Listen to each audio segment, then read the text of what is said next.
সুপ্রিয় দর্শক, আসসালামু আলাইকুম। বাংলাদেশের পরিবহন জগতে লাক্সারিয়াস সিরিজ আসলেই যে নামটি প্রথমে আসবে সেটি হচ্ছে গ্রিন লাইন। তো গ্রিন লাইনের নাম শুনেনি এমন যাত্রী বা রুটে চলাচল করেন এমন মানুষ কিন্তু খুব কমই রয়েছে। তো লাক্সারিয়াস এসি সেক্টরের মাঝে কিন্তু বাংলাদেশের প্রথম সারিতে এমনকি প্রথম অবস্থানে থাকবে গ্রিন লাইন, কেননা তাদের বহরে যতগুলো বাস রয়েছে সবগুলো হচ্ছে এসি বাস। তাদের বহরে কোনো নন এসি বাস নেই, যার জন্য এসি সেক্টরের প্রথমেই যে বাসটির কথা আসবে সেটি আর বলতে হবে না যে গ্রিন লাইন। তো তাদের সেক্টরে কিন্তু অনেক বিভিন্ন ব্র্যান্ডের বাস রয়েছে, স্কেনিয়া, জার্মানি ম্যান, ইরিজার, তারপরে হচ্ছে বলবো সিরিজের বাস রয়েছিল।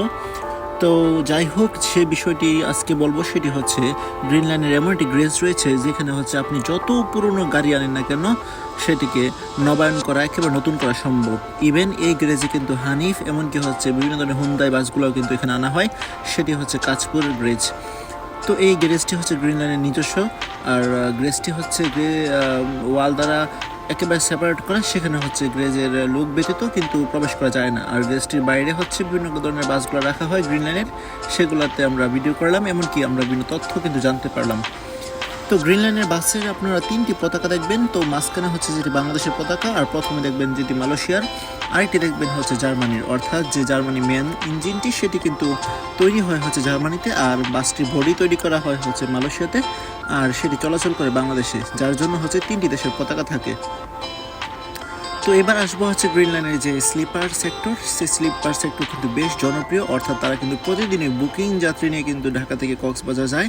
এমনকি তাদের সিঙ্গেল যে বেডগুলো রয়েছে তাদের ভাড়া হচ্ছে 2500 টাকা, আর ডাবল বেডের ভাড়া হচ্ছে 5000 টাকা। যদিও টিকিটের মূল্য একটু বেশি, কিন্তু তা সত্ত্বেও কিন্তু প্রতিদিন ফুল বুক নিয়ে কিন্তু এগুলা যায়, কেননা হচ্ছে তাদের সেবা ভালো। এমনকি হচ্ছে যে স্লিপার বলতে আমরা যে বাসগুলোকে বুঝে থাকি সেগুলো হচ্ছে গ্রিন লাইনের বাসগুলো কিন্তু অ্যাকচুয়াল স্লিপার, কেননা তাদের বাসগুলোর চেসিসগুলো ভালো থাকে। তারপর আমরা যে বাসটি দেখবো সেটি হচ্ছে গ্রিন লাইনের ব্যাং নামে পরিচিত, যেটি হচ্ছে মূলত টিয়া কালার, যার জন্য হচ্ছে তাদেরকে ব্যাং ডাকা হয়। আর এই বাসটি মূলত হচ্ছে হাইডেক। তো এই বাসটিও কিন্তু বেশ জনপ্রিয়তা রয়েছে। আর হাইডেক সিরিজ মূলত বেশিরভাগ হচ্ছে ঢাকা থেকে বরিশাল বা হচ্ছে এই সকল রুটে কিন্তু চলাচল করে। আর এই বাসটির ইঞ্জিন হিসেবে রয়েছে কিন্তু জার্মানি ম্যান, তাই দেখতে পাচ্ছেন তিনটি দেশের পতাকা কিন্তু রয়েছে।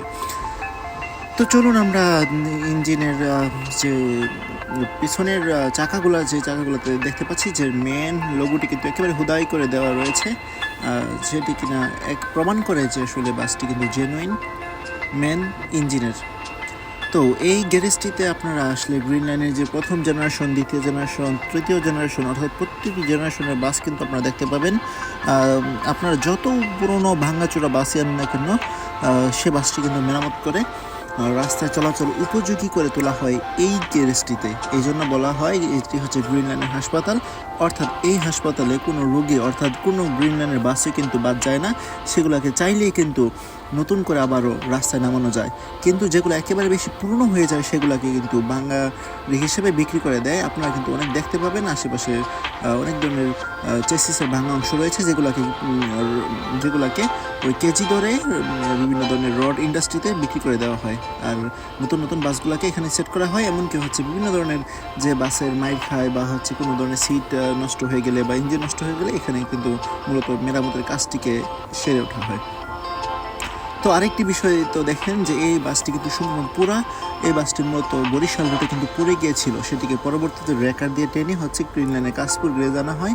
পরবর্তীতে জানা যায় যে বাসটির কিন্তু মেটাল অংশ ছাড়া কোনো অংশ অবশিষ্ট ছিল না, তাই এই বাসটিকে কিন্তু স্ক্র্যাপ হিসেবে একেবারে রড ইন্ডাস্ট্রিতে বিক্রি করে দেওয়া হয়, অর্থাৎ এই বাসটিকে আর অ্যালাইভ করে তোলা সম্ভব না। তো দেখেন ফাইবারের তৈরি বাস, কিন্তু তাদের বডিগুলো কিন্তু মেটালের না, মূলত মাঝখানের যে চেসিসটা বা হচ্ছে যে কাঠামোটা সেটা হচ্ছে মেটালের, আর যে বাহ্যিক যে বডি দেখতে পাচ্ছেন সেটা হচ্ছে ফাইবারের। এই জন্য তাদের বাসগুলো কিন্তু লাইট ওয়েট হয়।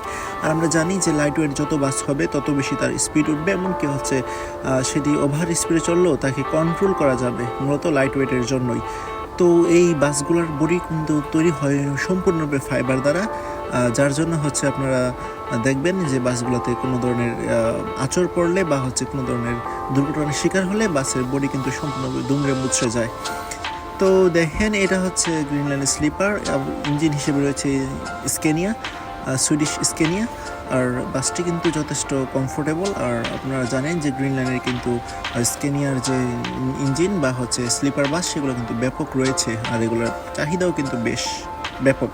ভিতরের ইন্টেরিয়রটি দেখেন প্রায় এর সম্পূর্ণরূপে কিন্তু সুন্দর। আর আপনাদেরকে একটু ভিতরের দিকে নিয়ে দেখাই যে দেখেন এক পাশে ডাবল বেড আর এক পাশে হচ্ছে সিঙ্গেল বেড। তো দুটি ব্যাটারি কিন্তু কোয়ালিটি বেশ ভালো, এমনকি হচ্ছে সম্য, শুধুমাত্র একটা হচ্ছে সিঙ্গেল, একটা হচ্ছে ডাবল। যে ডাবল সেটা ভাড়া হচ্ছে ঢাকা থেকে কক্সবাজার 5,000 টাকা, আর যেটা সিঙ্গেল সেটা হচ্ছে 2500 টাকা। যদিও দামটা একটু বেশি মনে হতে পারে, কিন্তু বাসের সার্ভিস ভালো হওয়ার কারণে, এমনকি চেসিস ভালো হওয়ার কারণে কিন্তু ফুল বুকিং নিয়ে যায় আমরা যতটা জানতে পারলাম। হয়তো বা দু একটা সিট বাদ যেতে পারে, তবেও সে বাদ যাওয়াটা কিন্তু তারা পুষিয়ে নেয় যে কোনো ধরনের বিশেষ দিবসে, হতে পারে সেটা বৃহস্পতিবার রাত বা হচ্ছে যে কোনো ধরনের সরকারি ছুটিতে। তো ভিডিওটি আপনাদের কাছে কেমন লাগলো সেটা কিন্তু কমেন্টে জানাতে বলবেন না। আর গ্যারেজটির লোকেশন হচ্ছে কাঁচপুর, যেটা কিনা হচ্ছে মদনপুরের পরবর্তীতে আর হচ্ছে চিটাং রোডের ঠিক মাঝামাঝি। অর্থাৎ আপনারা কাঁচপুরের যে গ্রিন লাইন ডিপো রয়েছে সেখানে হচ্ছে এই বাসগুলোকে মেরামত করা হয়। তো এই জন্যই মূলত আপনাদের এই গ্যারেজটিতে আসা, আপনাদের ভিডিওটি দেখানোর জন্যই বা হচ্ছে গ্রিন লাইন নিয়ে কিছু কথা বলার জন্যই, যে এমন একটি কোনো গ্যারেজ আছে যেখানে হচ্ছে মৃত বাসও জীবিত হয়। অবশ্যই উত্তর হবে হ্যাঁ, এটা হচ্ছে গ্রিন লাইনের এই কাঁচপুর গ্যারেজ। এখানে কিন্তু হানিফের বলবো সিরিজ বা হচ্ছে হানিফের যে হাইব্রিড বাসগুলো রয়েছে সেগুলো কিন্তু আসে, সেগুলোকে কিন্তু এসি সেক্টরগুলোকে মেরামত করে দেওয়া হয়। মূলত গ্রিন লাইন এসি নির্ভর বাস, আর এখানে হচ্ছে এসি সংক্রান্ত বা হচ্ছে বাসের বডি সংক্রান্ত বা যে কোনো ধরনের ছোট কাজ থেকে বড় কাজ সব কিছু কিন্তু এখানে সম্পন্ন করা হয়। তো ভিডিওটি কেমন লাগলো অবশ্যই কমেন্টে জানাবেন, আর যারা চ্যানেলটি এখনও সাবস্ক্রাইব করেনি সাবস্ক্রাইব করবেন। ধন্যবাদ, আসসালামু আলাইকুম।